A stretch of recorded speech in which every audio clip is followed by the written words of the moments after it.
So F, Marry, Kill is a dark romantic comedy thriller movie based on a Tinder date killer that Lucy Hale's Eva character is potentially dating and has to figure out who this person is. And so it has such an interesting and real world applicable premise that could have been absolutely outstanding, but unfortunately this movie just loses its momentum pretty early on, and in turn just comes across as a bit of a cheap and trashy movie, mainly from a production point of view. And I feel like if there was more budget inserted into this film, it could have been absolutely incredible. I mean, it feels very similar, especially from a production point of view, to Based on a True Story, where there's a podcast killer that the characters and the audience have to figure out who it is. And then there's so many alternative murder mystery productions. For example, After Party on Apple TV Plus. I still to this day think that is so underrated. And then from a movie's point of view, we've of course got Game Night, Knives Out, Murder Mystery. But the most similar and equally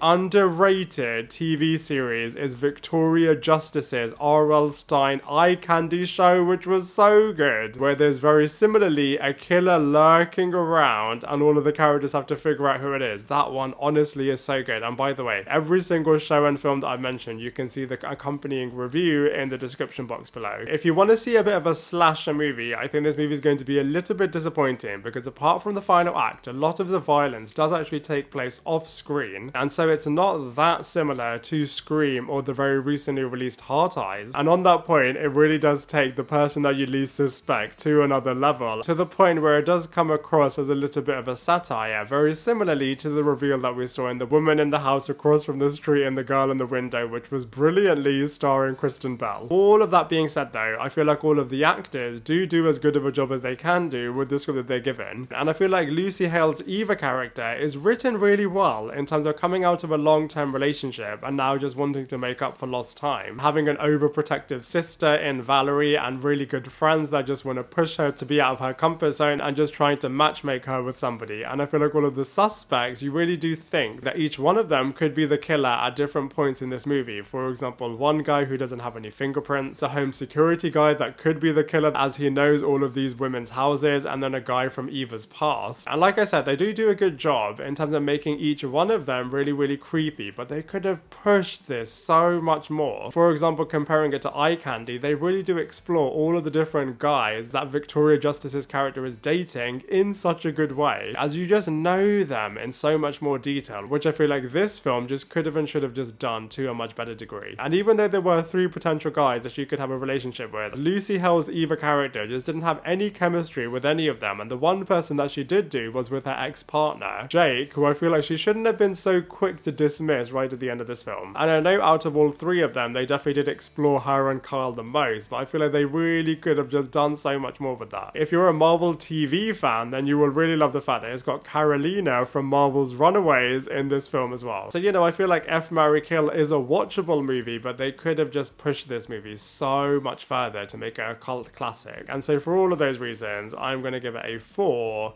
out of 10. Now I'd love to hear from you. What did you think of this film? Let me know your thoughts in the comment section below, and I look forward to seeing you in my next video.